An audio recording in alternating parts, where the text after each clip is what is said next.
कावेरी की शादी के बाद पहली राखी थी। उसके भैया उसे लेने आने वाले थे। कावेरी की शादी बड़े घर में हुई थी। बहुत ठाठ बाट से रहती थी वो। कावेरी के ससुर सोमनाथ जी ने अपने बेटे पुलकित और पत्नी सरिता जी को पहले ही आदेश दे दिया था कि बहू शादी के बाद पहली बार मायके जाएगी तो सबके लिए तोहफे और मिठाई जरूर भेजना और उसमें कोई कमी नहीं रहनी चाहिए। आखिर हमारी बेटी पहली राखी पर जा रही है। सोमनाथ जी सिर्फ दौलत ही नहीं बल्कि दिल से भी बड़े और नेक इंसान थे। उन्होंने कावेरी को अपनी बहू नहीं बेटी की तरह प्यार दिया। और तो और कंपनी में कावेरी अब उनका हाथ भी बटाने लगी थी। वो कहते थे, अच्छा है अब मेरा बोझ कम हो जाएगा, पुलकित और कावेरी मिलकर मेरा कारोबार संभालेंगे।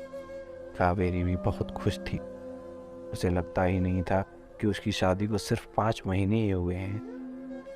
वो इतनी खुश थी कि घर जाकर सबसे मिलेगी, सबको सब बताएगी। कावेरी का भाई दीपक उसे लेने आया था। उसका बहुत अच्छे से सबने अभिवादन किया। कावेरी के साथ इतना सामान था कि दीपक की गाड़ी में नहीं आ रहा था, तो पुलकित ने सारा सामान दूसरी गाड़ी में भिजवा दिया। कावेरी बहुत खुश थी, लेकिन दीपक के चेहरे से खुशी गायब थी। कावेरी ने पूछा भी क्या हुआ, पर उसने कुछ नहीं बताया। घर आकर कावेरी इतनी चहक रही थी। उसने सबको पहले तोहफे दिए, फिर सबको सारी बातें बताईं। सब खुश थे, लेकिन ना जाने क्यों दीपक मुंह लटका के बैठा था। अब तो कावेरी ने बोल ही दिया, बताओ ना दीपक भैया, क्या बात है? आप तब से ऐसे क्यों बैठे हो? आप गाड़ी में भी शांत थे, क्या हुआ? मेरा ना आपको अच्छा नहीं लगा? दीपक बोल पड़ा, तेरा आना तो अच्छा लगा, पर तेरे ससुर जी को इतना दिखावा करने की क्या जरूरत थी? इतना सब कुछ देकर अपनी अमीरी का दिखावा करना जरूरी था क्या? कावेरी अवाक उसे देखने लगी। भैया ऐसा कुछ भी नहीं है, वो तो मैं पहली बार यहाँ आई हूँ इसलिए। और वो ये कहते हैं कि शादी में आप सबने बहुत किया, लेकिन उनको आप सबके लिए कुछ करने का मौका ही नहीं मिला। अब उनका भी तो कुछ हक बनता है। आखिर अब दोनों परिवार एक ही है ना? बीच में ही दीपक बोल पड़ा, तो इतना सब देने की क्या जरूरत है हमें दिखाने के लिए? कावेरी बोली, भैया आप गलत समझ रहे हैं, मैं बिल्कुल सही समझ रहा हूँ। इन बड़े लोगों की आदत होती है दिखावा करने की, पहले दे देंगे फिर सुनाएंगे। भैया आप मेरी ससुराल वालों का अपमान कर रहे हैं। दीपक खड़ा हो गया, हाँ बेटा, थोड़े ही दिन में तू उनकी हो गई, हम कुछ नहीं रहे, कुछ नहीं लगते ना तेरे? भैया ऐसा कुछ नहीं है, आप तो जिंदगी भर मेरे ही रहोगे, पर अब वो भी मेरा घर है और उनकी इज्जत अब मेरी इज्जत है।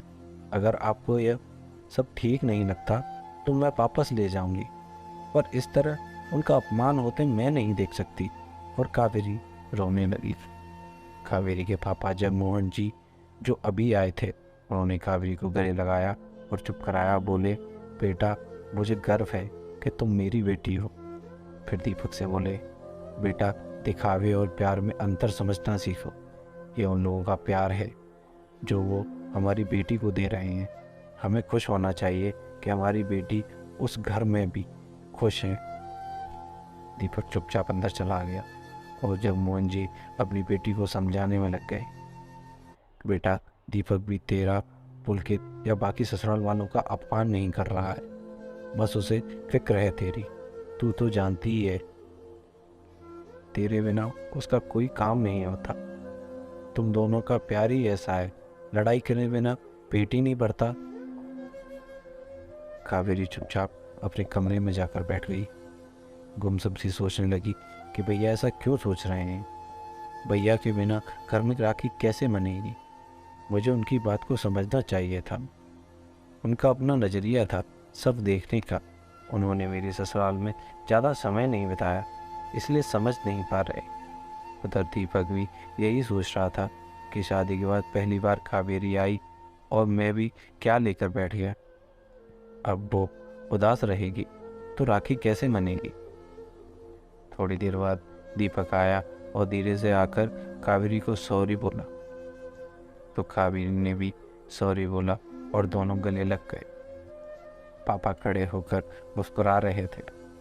देखा, मैंने कहा था तुम दोनों एक दूसरे के बिना रह नहीं सकते।